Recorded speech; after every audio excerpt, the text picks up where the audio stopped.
Hello to all, Ram Ram सभी को। आज हम पढ़ेंगे एवरेज।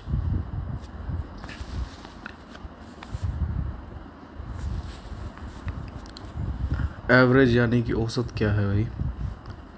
किसी भी दिए गए डाटा को जोड़ के उसको बराबर बराबर सभी यूनिट्स में बांट देना। इसका मतलब क्या है कि जैसे मान लो आपको कुछ संख्याएं दी गई है 2, 4, 6, 8 और 10। इसका अगर आपको एवरेज निकालना है तो आप पहले इसको करते हो प्लस 2 जमा 4 6, 6 जमा 6 12 और 8 20 और 10, ये हो गया आपका 30। उसके बाद आप गिनते हो कि संख्याएं कितनी है, 1 2 3 4 5, 5 संख्याएं होगी।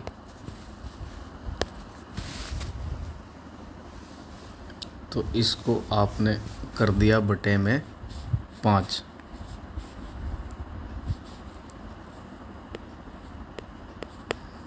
काटने के बाद आप बोलते हो कि इसका एवरेज हुआ 6। अब देखो इसमें एवरेज आया 6। डाटा हमारे पास था, ये पूरा का पूरा डाटा था। अब इसमें एवरेज 6 आया है तो इसका मतलब हमने किसी के पास 2 था, 4 था, 6 था या 8 था या 10 था, सभी को हमने बराबर बराबर भागों में बांट दिया। इसका टोटल करके उसको सबको बराबर कर दिया। मतलब इसको भी हमने 6 यूनिट्स दे दी, इसको भी 6 यूनिट्स दे दी, इसको भी, इसके पास पहले से ही 6 थी, इसको 6 पे ही रखा। 8 वाले को भी 6 दे दी और 10 वाले को भी 6 दे दी। अब 2 वाले की यूनिट्स बढ़ी हैं 4, 4 वाले की भी 6 हो गई, 2 बढ़ गई यूनिट्स। 8 वाले की घट के 6 हो गई और 10 वाले की घट के 6 हो गई। तो इसमें यानी कि कोई घटा भी है और कोई बढ़ा भी है। ठीक है, यहाँ तक क्लियर है सबको? अब क्वेश्चन किस हिसाब से आएगा कि पहली 30 सम संख्याओं का औसत कितना होगा। अब देखो भाई ध्यान से, सम संख्याएं कौन सी होती है? ये होंगी आपकी 2, 4, 6, 8। अब ये कह रहा है कि ऐसे ही करते करते करते करते पहली 30 सम संख्याओं का औसत।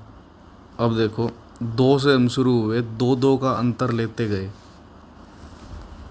पहली संख्या 2 होगी तो 30वीं संख्या कौन सी होगी? 60 होगी। ठीक है, ये क्लियर है आपको? तो आगे देखो भाई, अब आप ना इसका अंतर देखो, सिर्फ 2 2 का अंतर है। तो इसका मतलब 60 से पहले 58 होगी सम संख्या। एक कॉमन सेंस वाली बात है कि 58 ही होगी 60 से पहले। अब आप इसको ध्यान से देखोगे ना अगर, तो ये पहली और ये आखिरी संख्या का जितना जोड़ है वो ही जोड़ इस दूसरी संख्या और सेकंड लास्ट संख्या का होगा। मतलब 2 + 60 जितना है वो ही 4, और इधर से भी आखिरी में से भी दूसरी संख्या उठा लो और पहले भी दूसरी संख्या, तो मतलब 4 जमा 58। आप जितनी मर्जी कर लो, जोड़ इतना ही होगा। तो इसका मतलब हम किसी भी 2 संख्याओं का औसत ले लें तो हमें औसत मिल जाएगा। जो किसी भी 2 संख्याओं का औसत होगा, जब डिफरेंस बराबर है तो इसका मतलब किसी भी 2 संख्याओं का औसत सभी संख्याओं का औसत होगा। तो आप ले लीजिए फर्स्ट वाली ये देखो भाई, ये है पहली संख्या और ये है आखिरी। अब इनका अगर मैं औसत लूँ तो टोटल हुआ 62 और बटे में आप करेंगे जितनी संख्याएं हैं ये, यानी कि 2। ठीक है ना, तो इसका कितना होगा, 31 होगा औसत। 31 ही आपका आंसर होगा इस क्वेश्चन का। किसी को अगर कोई भी डाउट है किसी तरह का तो कमेंट्स में बता देना, क्लियर मैं करा दूंगा। अगला क्वेश्चन देखो भाई, 1 से 90 तक सभी विषम संख्याओं का औसत कितना होगा। विषम संख्याएं कौन सी होती है? विषम संख्याएं हैं 1, 3, 5, 7, ऐसे ही करते करते करते करते ये कह रहा है कि 1 से 90 तक की, इसने पहली या आखिरी नहीं बोली है, इसने टोटल डाटा दे दिया है कि 1 से लेकर 90 तक गिन लो भाई, और जितनी विषम संख्याएं हो उसका औसत बता दो। विषम संख्या जाएगी 89 तक, 89 तक। तो 89 से पहले इसका मतलब 87 आता होगा, ठीक है ना। इसमें भी आप देखोगे तो जितना अंतर इसमें है, 1 से 3 तक जाने में जितना अंतर है उतना ही अंतर 3 से 5 जाने में भी है। विषम संख्याओं में एक जैसा अंतर होगा, 1 1 1 2 2 2 का अंतर सभी में होगा। तो इसमें भी आप 1 और 89 को अगर जमा कर दोगे और इन दो संख्याओं का सिर्फ 1 और 89 का औसत निकाल लोगे, अगर इसका औसत निकाल लोगे इसके बटे में 2 करके, तो 45 आएगा। जो इन दो संख्याओं का औसत है वही सभी संख्याओं का भी औसत होगा। पिछले क्वेश्चन में बताया था। तो 45 ही आपका राइट आंसर होगा। अगला क्वेश्चन देख लो एक बार। अब एग्ज़ाम में आपके आएंगे इस टाइप के क्वेश्चन। एक ऑफिस में काम करने वाले 20 कर्मचारियों का औसत वेतन 1900 रुपये है। यदि इसमें मैनेजर का वेतन जोड़ दिया जाए तो औसत 2000 रुपये हो जाता है। मैनेजर का वार्षिक वेतन कितना है? अब देखिए, आप इसको करेंगे 20 कर्मचारियों का वेतन 1900 रुपये, ठीक है ना। अब आप करोगे इसको 1900 को 200 से गुना करोगे, 3800। फिर उसके बाद मैनेजर का वेतन जोड़ोगे, मैनेजर समेत 21 आदमी हो गए, और उसका वेतन उसके समेत जो औसत वेतन है वो जोड़ोगे 2000 रुपये, 42,000। सॉरी, ये 38,000 था, ये हो गया आपका 42,000। अब इन दोनों का डिफरेंस आप लोगे, वो ही मैनेजर का वेतन होगा, क्योंकि मैनेजर समेत है 42,000 टोटल सैलरी, और मैनेजर के बिना सिर्फ कर्मचारियों का अगर पूछा जाए तो है 38,000। ये तो क्वेश्चन में ही दे रखा है। तो अगर आप इन दोनों का डिफरेंस ले लेते हो, जो डिफरेंस है वही मैनेजर की सैलरी होगी। क्लियर है ना। मैनेजर के बिना 38,000 है और मैनेजर समेत 42,000 सैलरी है, तो मैनेजर की सैलरी होगी आपकी 4,000 रुपये। लेकिन भाई इतनी बड़ी कैलकुलेशन आपको नहीं करनी है। इसका जब हमारे पास शॉर्टकट है तो हम इतनी बड़ी कैलकुलेशन करें ही क्यों। अब देखिए,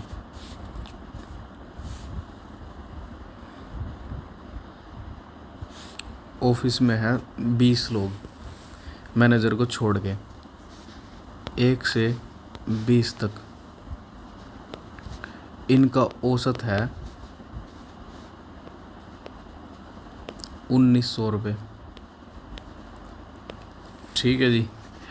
अब अगर इसमें मैं एक मैनेजर और जोड़ दूं तो औसत हो जाता है 2,000 रुपये। मतलब ये मैनेजर खुद के 2,000 तो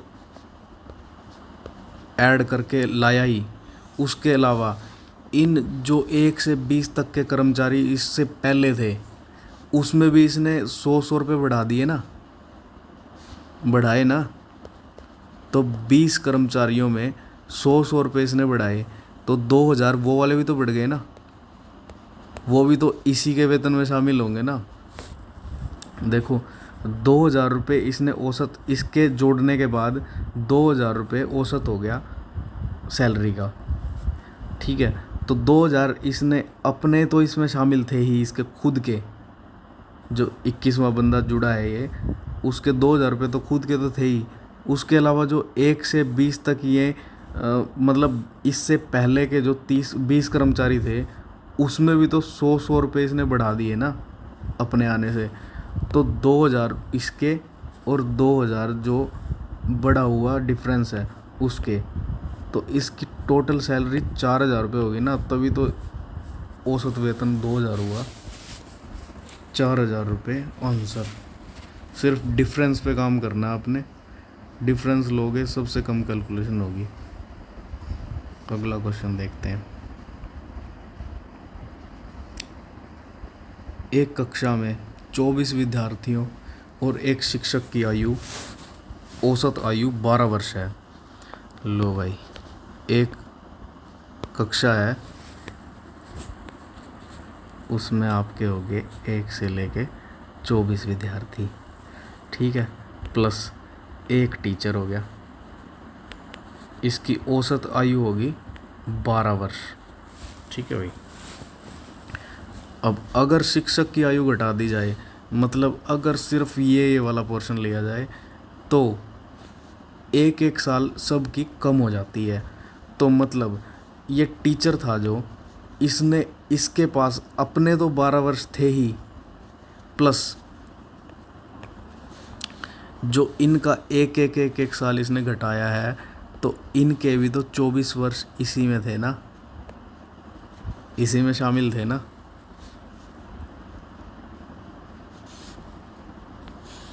खुद के 12 वर्ष तो थे ही, इनके 24 वर्ष भी तो इसी में शामिल थे ना। तो इसको प्लस करेंगे, 36 वर्ष इसकी आयु, आंसर। एक बार दोबारा देख लो, देखो 1 से लेके कोई भी कक्षा है उसमें कोई से भी 24 विद्यार्थी है और एक शिक्षक है, अध्यापक है। इन 25 के 25 की औसत 12 वर्ष है। अगर मैं टीचर को हटा दूं, इस टीचर को अगर मैं हटा दूं, तो बचे हुए जो सिर्फ विद्यार्थी है उसकी औसत रह जाएगी, एक एक घट जाएगी, एक एक वर्ष घट जाता है टीचर को हटा देने से। तो मतलब टीचर की आयु 12 वर्ष खुद के तो थे ही, इसके जो ये यूनिट्स थे 12 ये तो थे ही। उसके अलावा जो बचे हुए 24 बच्चे थे उनकी भी तो इसने एक एक साल 24 के 24 की घटा दी है ना। तो मतलब 24 वर्ष ये भी तो इसमें जुड़े हुए थे ना। तो 24 वर्ष ये और 12 वर्ष जो एवरेज के थे वो, तो 36 वर्ष इसका आंसर।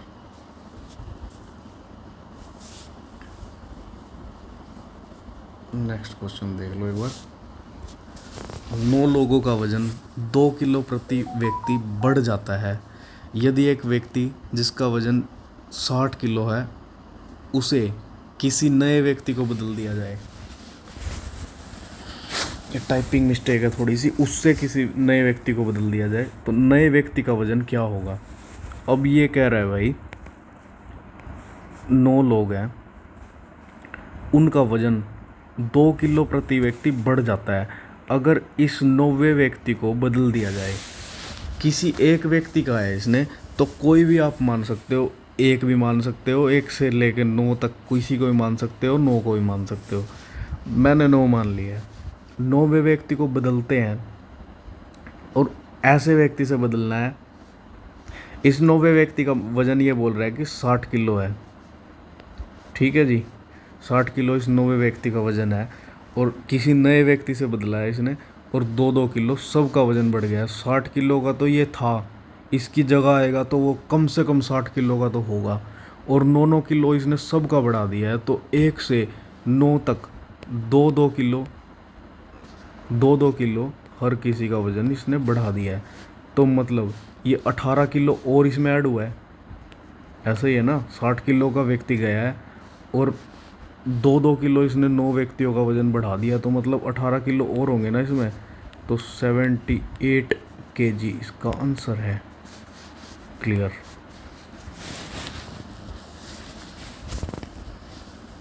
नेक्स्ट देखते हैं, नेक्स्ट क्वेश्चन। लो भाई, एक पंक्ति में 13 विद्यार्थी हैं। विद्यार्थी देख लेते हैं पहले। एक पंक्ति में 13 विद्यार्थी हुई, ये लो, 1 से लेके 13 विद्यार्थी है, और जिनके द्वारा प्राप्त अंकों का औसत 39 है। जो ये 13 के 13 विद्यार्थी है, इनका औसत है 39। पहले 5 विद्यार्थियों को के अंकों का औसत 38 है, और पिछले 7 विद्यार्थियों का, ये भाई अगेन टाइपिंग मिस्टेक, ये 7 है, 7 है भाई, ये ध्यान से देख लेना, इसको 7 है, 7 है। 7 विद्यार्थियों के अंकों का औसत 36 है। तो पंक्ति में खड़े छठे विद्यार्थी के अंक कितने हैं, अभी निकाल देते हैं। ये 7 है भाई, ठीक है। 1 से 13 तक विद्यार्थी है, इनका अगर मैं एवरेज लूँ तो ये है भाई 39, ठीक है। अब ये बोल रहा है कि 1 से जो 5 विद्यार्थी है, 1 से 5 है,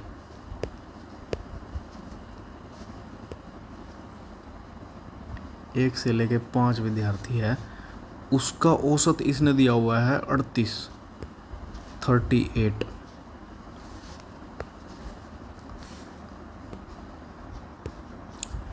दिया हुआ है। और ये कह रहा है कि पिछले 7 विद्यार्थियों का अंकों का औसत है 36। तो मतलब 13 से अगर आप उल्टे गिनोगे तो 7 से लेके 13 तक बनेंगे भाई 7 विद्यार्थी, सॉरी 6 से 13 तक, 6 से लेके 13 तक बनेंगे, 7 से बनेंगे यार, 7 से लेके 13 तक बनेंगे।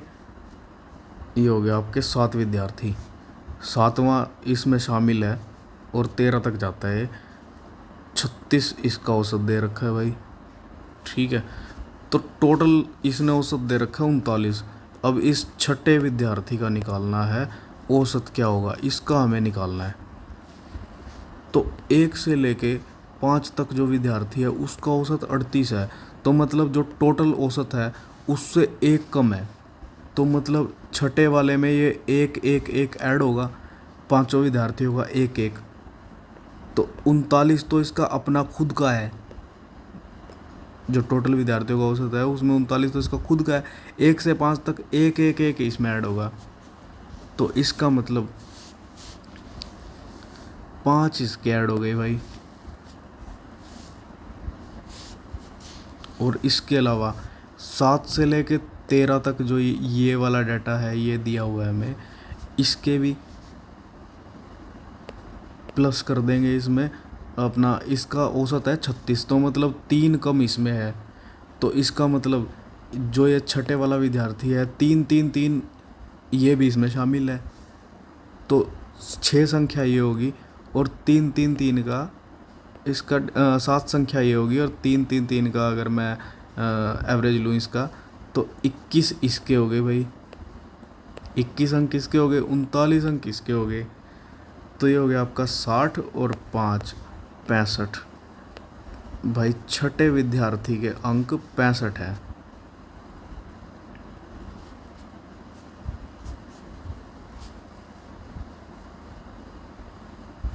अब देखो, ये है थोड़ा सा अच्छे लेवल का सवाल।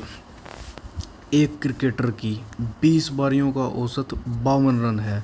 भाई इसने 1 से लेके 20 तक कुछ बारियां खेली हैं, ठीक है, 20 बारियां खेली है इसने, और इसका औसत ये बोल रहा है कि 52 रन है। अब ये कहता है कि उसकी सबसे छोटी और सबसे बड़ी, जो सबसे बड़ी है और जो सबसे छोटी है, उस बारी में 100 रनों का अंतर है। यदि दोनों बारियां हटा दी जाए, सबसे बड़ी और सबसे छोटी हटानी है भाई, तो औसत 50 रन हो जाता है। सबसे बड़ी बारी कितने रनों की थी देख लो भाई, 1 से 20 बारियों का औसत है 52, ठीक है। अब ये कह रहा है कि सबसे बड़ी और सबसे छोटी हटा दो, तो बाकी कितनी बची, कोई सी भी हटा दो, इसमें से 1 से लेके जो 18 बारियां हैं मान लो, उनका औसत हो जाता है 50, और इसमें से वो हटाई है जो सबसे बड़ी है और जो सबसे छोटी है, और उन दोनों का ये अंतर 100 है, उनके बीच का अंतर 100 रन है, ठीक है। तो इफ़ेक्ट कितने का आया, 2-2 रन घट गए ना इसमें। तो मतलब उन बारियों में ये 18 बारियों के 2-2 रन भी शामिल थे और खुद के 52 रन भी शामिल थे। ऐसा ही था ना, एक बारी के 52, दूसरी बारी के 52, और इन 18 बारियों के ये जो 18 बारियाँ बाकी बची हुई है, जो ना तो सबसे छोटी है ना सबसे बड़ी है, सबसे बड़ी और छोटी घटा दी है इसमें से, उसमें से 2-2 रन इसमें से कम हुए हैं 18 बारियों में से। तो 18 बारियों के 2-2 रन के हिसाब से 36 रन ये कम हो गए भाई, ठीक है। अब इसका टोटल आया आपका 52 और 52 104, 104 और 36 140। अब ये बोल रहा है ये जो दोनों बारियों का टोटल है ना 140 रन, तो ये कह रहा है कि 100 का इसमें डिफरेंस है, ठीक है। तो पहले इसमें से डिफरेंस घटा लो, 140 माइनस जो डिफरेंस है 140, तो टोटल हो गया दोनों बारियों का 100 रन उसमें डिफरेंस है। तो बचे हुए जो 120 रन, सॉरी 40 रन है, उसमें छोटी बारी कितने रन की होगी भाई, 2 में इसको बांट देंगे, 20 रन आ गया। तो 20 रन की तो एक सबसे छोटी बारी है, और सबसे जो एवरेज इसका अपना कॉमन निकला है 20 तो कॉमन है, और 100 का डिफरेंस है, तो ये 120 रन की दूसरी बारी होगी भाई। क्लियर, 120 रन की दूसरी बारी हो गई। अगर ऐसे नहीं करना है तो इसका दूसरा भी तरीका है, 140 रन हमारा दोनों बारियों का टोटल आया है, ठीक है। और उसमें जो सबसे छोटी बारी है उसको मान लो x, अगर सबसे छोटी को x माना है, तो सबसे छोटी और सबसे बड़ी में 100 का अंतर है, तो दूसरी हो जाएगी x + 100 होगी ना। तो 140 जब 100 को इधर लाओगे तो माइनस में चला जाएगा 100, और इधर हो जाएगा 2x। तो x बराबर 140 माइनस 100 40, और 2 को जब आप इधर लाओगे तो ये चला जाएगा बटे में 20। सबसे छोटी बारी आ गई, x की वैल्यू 20, x माना था हमने छोटी बारी को, x की वैल्यू 20 आ गई। तो अगर बड़ी बारी आपने निकालनी है तो बड़ी बारी निकालने के लिए या तो x + 100 कर दो, जो कि 20 + 100 होगा, और या फिर टोटल जो दोनों बारियों का था वो था 140, और छोटी बारी उसमें से माइनस कर दो तो भी 120 ही आएगा। किसी भी तरीके से आप निकाल सकते हो, आंसर एक ही होगा, आंसर पे कोई इफेक्ट किसी भी तरह का नहीं आएगा। तो यहाँ भाई क्लास ख़त्म होती है, बाकी मिलेंगे अगली क्लास में।